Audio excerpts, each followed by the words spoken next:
So today we're going to be talking about looking for a job and kind of that process, how to start, what to do when you get, your first round of interviews, how many interviews there might be, and just kind of giving you the tools to succeed in the interviewing process.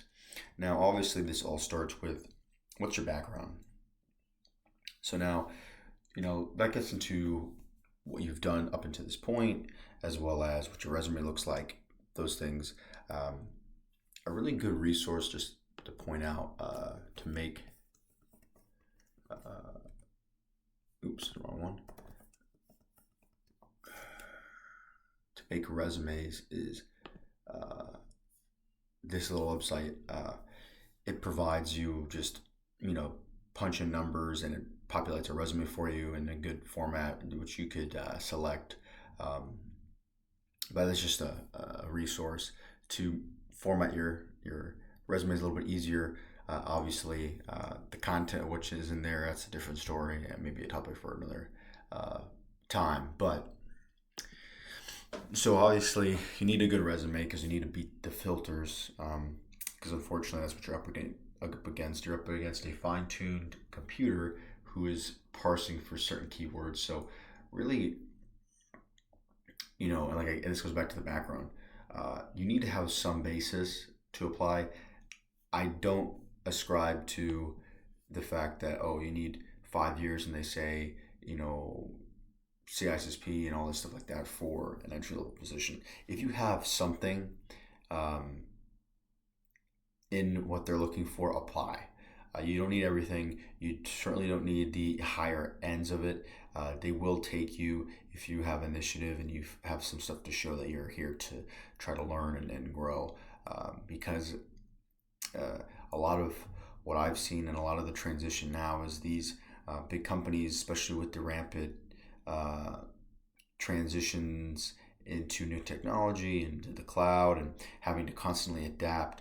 The need for subject matter experts is definitely necessary, and they want to retain those people, but they're not going to necessarily invest the time to, or invest the money rather, to hire experts for each thing that they're transitioning to because it's not feasible. They're more interested, these companies, on having people that are willing to learn and have interest and have some um, kind of connection to what the goals are in their job roles that they're trying to fill, and they'll take a chance on you because they're going to invest in you to um, be the people that be the resources that are adaptive to what their environments are looking like, to what the circumstances are looking like, because it's forever changing. So they need those experts for those opinions and for their specialties, and also these experts, they only do really the one thing that they're an expert in. They only want to stay within that. They don't want to bounce around and have to learn all these different technologies. They want to stay and be comfortable with what they know and fill that role. And then there's obviously exceptions, but for the most part, these subject matter experts are really wanting to stay within their role and not really interested in learning other things because they make their money and get paid a lot of money to just know, specifically how to operate servers or something along those lines, right? It's very tailored, and having to train them, it's also hard because they're just so versed in one specific flavor or wheelhouse within the field.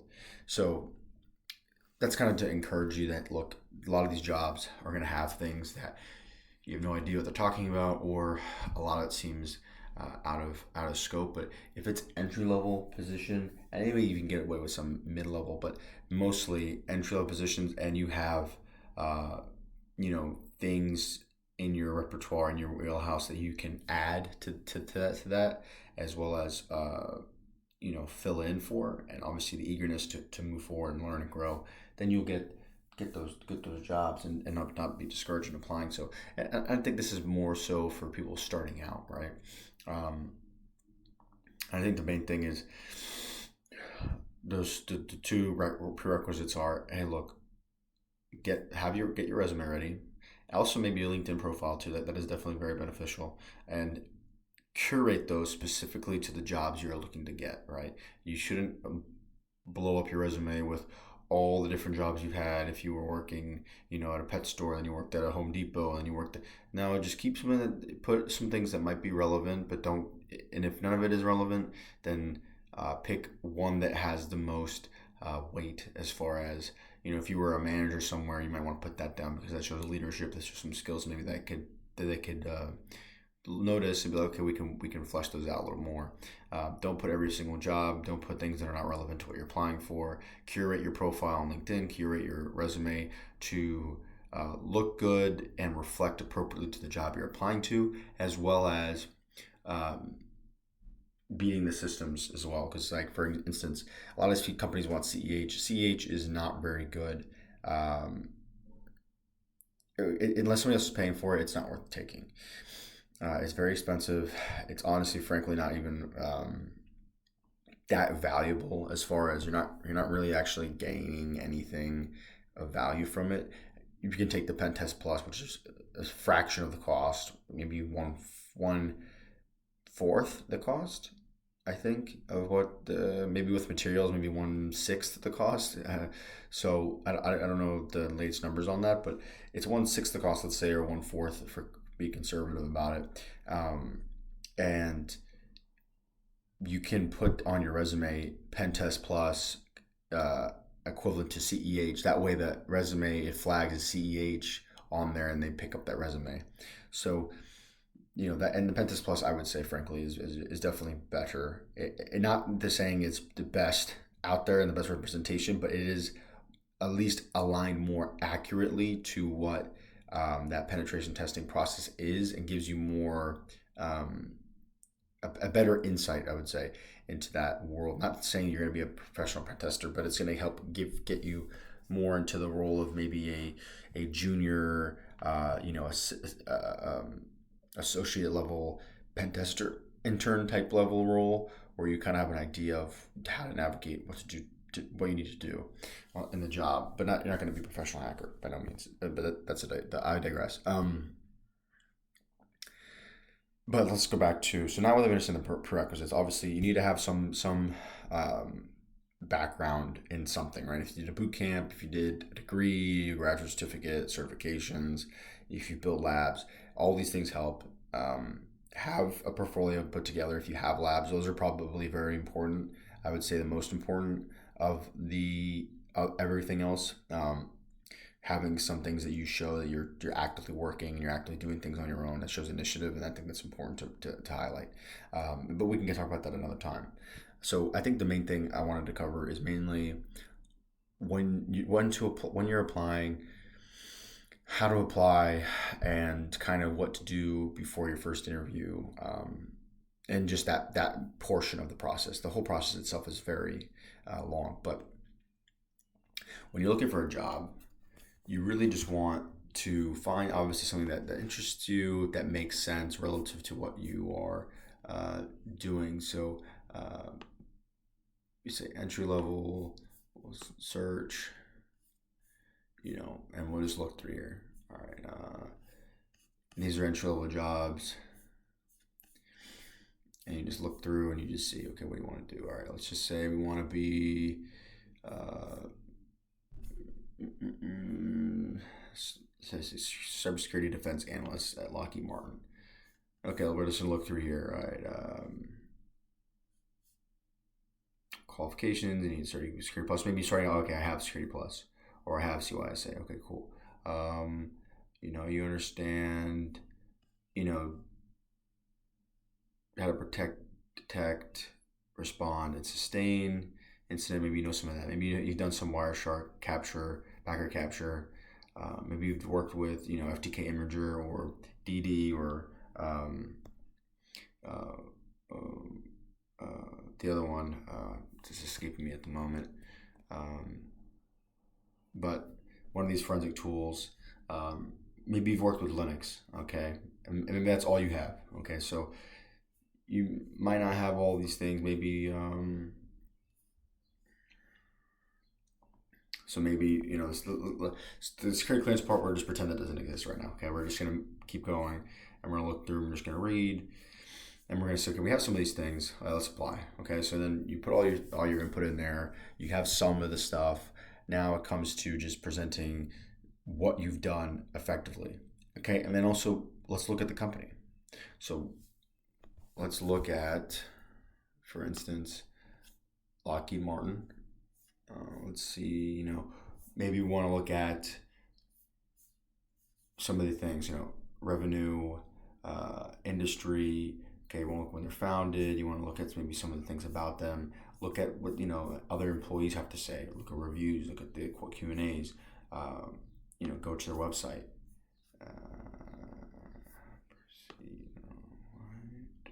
Okay, that's interesting. Probably all my blockers. That's probably why I did that.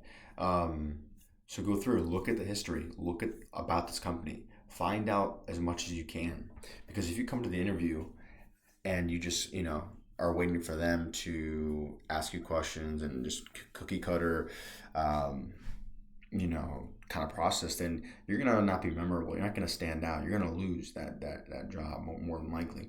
You want to come in there in the perspective of you're interviewing them, because this is something where you are not tied down to. This is just an option of where you can take your talents. Okay, so you got to think of it in that mindset. And once you think of it that way, then you can say to yourself, okay, I'm interviewing them. I'm not beholden to them. The job that I get is not going to be dependent on with them. It's not going to rely on them. It's not going to be like, okay, my end all be all is with Lockheed Martin in this example. So you really want to just do your research and come in there with questions. Give them answers to things they didn't know they were trying to ask. Have them question things that they didn't know they needed to question. Notice things, pick out things. Obviously this is just a couple levels deep, but you can get deeper into this. All their financials, their quarterly turnover is all publicly available if they're a traded company. Even if private companies, you can still find some numbers close to that. Listen on their calls, their earnings calls. Listen on a bunch of their problems. Listen in on what is going on in the industry and try to find out solutions. How can you be an asset to them, right?